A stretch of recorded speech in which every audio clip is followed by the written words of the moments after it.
O, time check, 12:35. Samahan nyo ako. Dala tayong tea box, ice cream, patuka, inuman, tubig, patukaan, no? Dahil yung pinadalang ibon sa atin ni KB Loft ay today ang arrival, no? 4 PM. So agahan ko, magla-lunch pa ako on the way. Titigil tayo para pa-mood trip, no? Isang oras pa. Ingat kayo dito sa Jollibee na to, or ingat kayo dito sa lugar na to, no? Sa may Shelman Plaza, dito kami nanakawan ng bag. Magaling si kuya. So 40 minutes pa. Ayan, okay kumain. At pagdating doon ay mag-iintay pa naman ako ulit. Siyempre i-inspect pa ni Bay yun, no? So tayo ay nag-skyway at mas mabilis. So time check, 3:43. Umalis tayo ng Bae 12:30.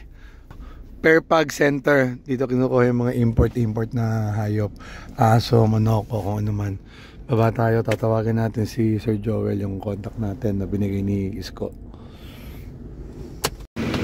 So time check, no? 5:13.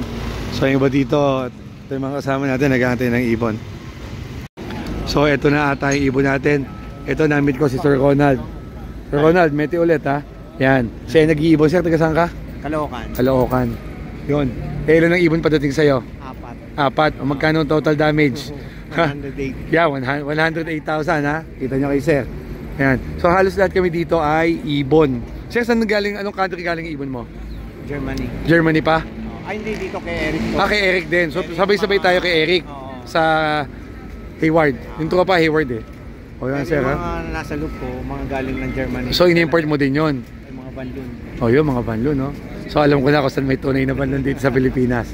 Naikwento ko kay Sir yung pananaw ko. Agree si Sir sa sinabi ko. Tama, Sir? Tama talaga. Na ang pag-iibon ay? Sports talaga. Sports na, di ba? So nung araw, ang glory natin, old bird, young bird eh. Prestige talaga. Oo, ngayon, more on monetary na habol. Hindi na nakapokus doon sa sa prestige, sa pera na. Oo, sa pera. Oo, noon, Sir, bragging rights yun eh. Kaya sabi ko nga, iba-iba sa atin. Sad to say, no? Pero doon pumunta yung ating sport eh. Yung mga banguan ngayon, doon na namulat eh. Oh, doon yun, tama ka. Yung mga napasok ngayon. Iba na prinsipyo sa ibon eh. Kung tatawagin na ata, ang dami natin, no? Lahat to, nag-aabang to ng ibon nila. Madami nag-i-import na Pilipino, no? Kasi ang alam ko, locally, pwede ka nang bumili sa mga higher clubs eh. Pero ngayon, marami na eh. Ang mga Pilipino, iba-iba nga naman. Iba-ibang pinanggalingan. Di ba? Ang mindset, yan. Siyempre. O yun. Kasi antayin na rin natin ibon natin ha. Nice meeting you ulit, Sir. Nice meeting you. Sir, sisilipin ko. Alis ka ba dito? No, wait lang ha. Sige, Sir. So sisilipin lang natin yung ibon. Ayun na yung mga crates, no? So isosort na lang nila kung kanino yung kanino. O yan.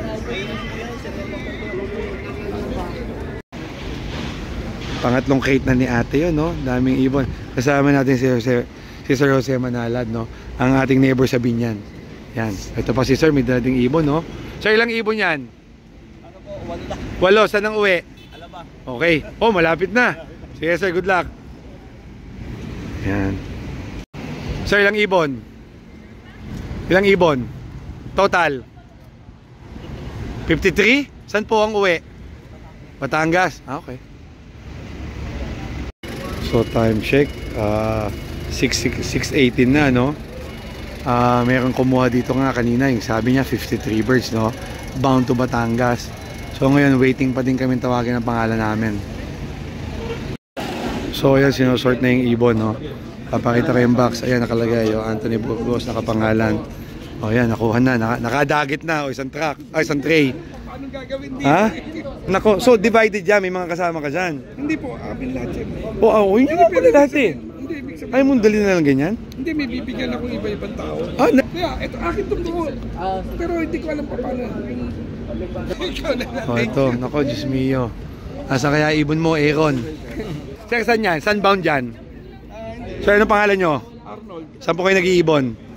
Manila po. Manila. Alright. O yan, daming ibon. Si Fernandez. First name? Tatalino. Tatalino Fernandez. O, shoutout sa'yo, Sir, ha? O, kasi Laguna ako, Sir, eh. So, hindi ako familiar masyado sa Manila people. Ayan, no, waiting. So yan, yung ibang ibon nakuha na doon, itinransfer na sa T-Box ha. Yan, yan. Medyo mahirap nga mag-sort. So Aaron, no, ito yung akin. Thank you. Tirahin na natin to. Naku, aabot pa kaya ako sa loading. Gusto ko na makuha yung ibon. Boss, gusto ko. Yung truck hanggang alas 8, ewan ko kung aabot ako. Pwede ba yung pag nakuha mo Oo nga sana. Sir, ang layot. Sana. Ito, pabubuksan natin to. So, kami ni Sir ay magkasalo sa box. Iyo lahat yan, Sir? Ayun, Mitchell, ang dami niyang ibon, ang dami niyang kinuha. O Sir, ano? Sige, unahin mo. O, Aaron, ito yung isang ibon mo. 17, Sir Mitch, ito. So, 24179, 24179. Okay, sige, lalagay ko dito ha. And then,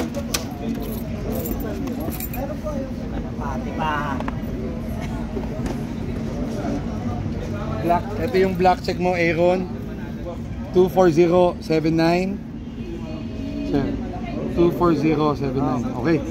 Oh, itatranspfer mo ba yung ibon mo, John? Kuya, thank you very much ha. Okay, sir. Thank you. 10 years tayo dito, 10 years.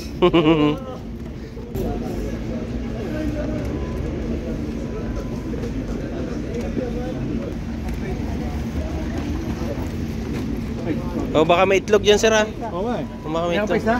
Apat pala no? Gusto mo din sa kabila dito? Ayun, Ilaga natin? tapos na yan. Yan, Yung aking kanina. Ito. Gusto ko lang dalawa. Okay. Nakalista na po kayo. Sir Mitch. Sige. O, hindi. Kunti na lang.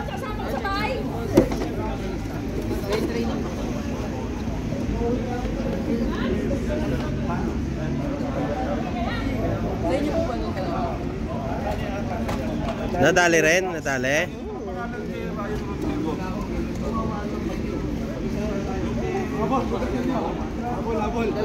Bossing, Oo. thank you ha. Okay. Okay. Ron, thank you. Ito na yung ibon ha. Thank you, Pops Ibanez. Shout out his brothers. Ay, ingat. O yan, nakainom na eh. Tapon na natin, uwi na tayo ng be. O Ron, ito na yung ibon. Pops Ibanez. Ito na yung ibon nyo. Thank you.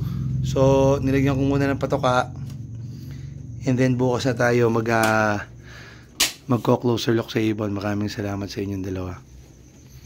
At saka kay Sir Ordonez din. Thank you.